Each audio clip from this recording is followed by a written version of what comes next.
সাহাবায়ে কেরাম গিয়া বললেন, ইয়া রাসূলুল্লাহ, ইয়া হাবিবাল্লাহ, ও আল্লাহর রাসূল, আমাদের জ্বর হয়েছে।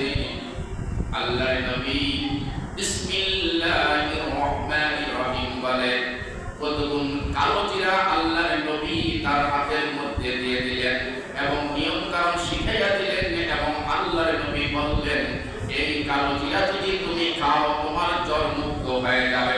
বলেন না সুবহানাল্লাহ। আবার একজন গেল, ইয়া রাসূলুল্লাহ, ইয়া হাবিবাল্লাহ, আমার মাথা ব্যথা করে। আল্লাহর নবী কতগুণ কালো জিরা দিয়ে দিলেন।